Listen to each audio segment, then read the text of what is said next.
Hai leader, kita akan kembali lagi di kelas core class dan kita akan membahas bagaimana membentuk sebuah tim yang memiliki performa yang maksimal, yang bisa mencapai semua target yang disiapkan oleh Anda. Ada 4 tahapan yang harus Anda lalui ketika membentuk sebuah tim yang akhirnya tim itu bisa mencapai sebuah performa tertentu.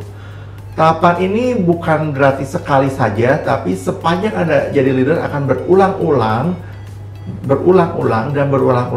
sampai Anda stop menjadi seorang leader, baru tugas Anda membentuk tim menjadi berakhir. Yuk kita mulai tahapannya. Tahapan pertama, forming. Pada tahapan ini yang harus Anda lakukan adalah mengumpulkan orang sebanyak mungkin untuk bergabung dengan tim yang sedang dibentuk. Kemudian cari dan selidiki pelan-pelan apa sih why-nya mereka, kenapa sih mereka bergabung menjadi bagian dalam tim yang Anda bentuk. Ketika Anda mengumpulkan banyak orang, sudah dipastikan warna tim Anda menjadi berbeda-beda.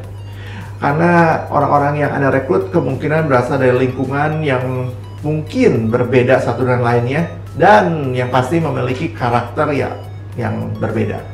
So, tugas penting yang harus dilakukan oleh leader di tahapan ini adalah mulai menentukan pattern apa yang menjadi acuan dari setiap anggota tim yang bergabung dalam tim Anda.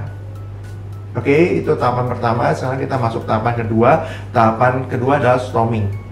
Ketika Anda mulai membangun atau menentukan pattern dan menjalankan pattern tersebut kepada tim Anda, kemungkinan besar akan terjadi reaksi karena perbedaan cara berpikir, perbedaan karakter dan latar belakang dari anggota tim. Di tahapan ini Anda akan menemukan mana yang bisa mengikuti atau mulai menolak, baik secara halus maupun terbuka, tidak menyetujui pattern yang Anda bangun. Pada tahapan ini, bertahanlah dengan pattern yang Anda bangun, jangan terlalu mudah melakukan adjustment. Tugas penting dari leader di tahapan ini adalah membangun sebuah habit dan menjadikan habit itu kebiasaan yang dilakukan oleh semua tim. Namun, kabar buruknya adalah membangun sebuah habit butuh 30 hari dilakukan secara konsisten. Jadi Anda harus memaksakan atau memastikan pattern yang Anda bangun dijalankan oleh mereka secara konsisten selama 30 hari sehingga pattern tersebut berefek dan Anda bisa melihat di tahap berikutnya. Tahap berikutnya adalah norming. Tahapan norming ini Anda sudah menemukan 1, 2, 3 orang yang mengikuti pattern Anda. Dan Anda juga sudah bisa melihat bahwa orang tersebut menjadikan agen properti sebagai profesi, bukan hanya sekedar sampingan. Nah, ketika ini sudah terjadi, apa yang harus Anda lakukan? Jadikan aktivitas harian sebagai lifestyle yang harus dijalankan oleh tim Anda, terutama yang menjadikan agen properti sebagai profesi mereka.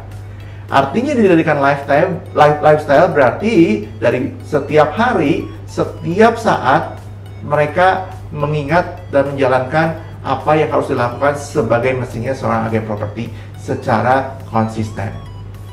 Finally, keempat, kita akan masuk ke tahapan performing.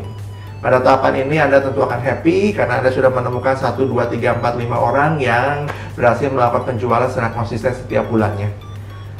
Di saat ini atau di tahapan ini, tugas leader adalah men-scale up tim tersebut sehingga bisa melakukan pencapaian lebih tinggi lagi dan memperbesar jumlah anggota tim yang dimiliki. So, keempat tahapan ini sekali lagi seperti yang saya bilang di atas, tidak bisa hanya sekali.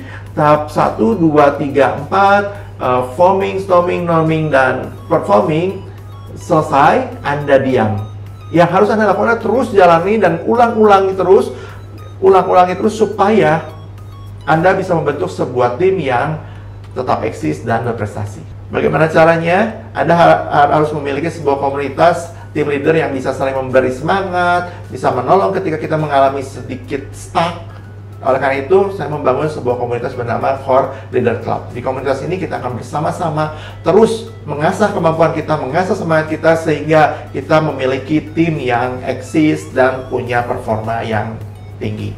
Sampai berjumpa di Core Class berikutnya.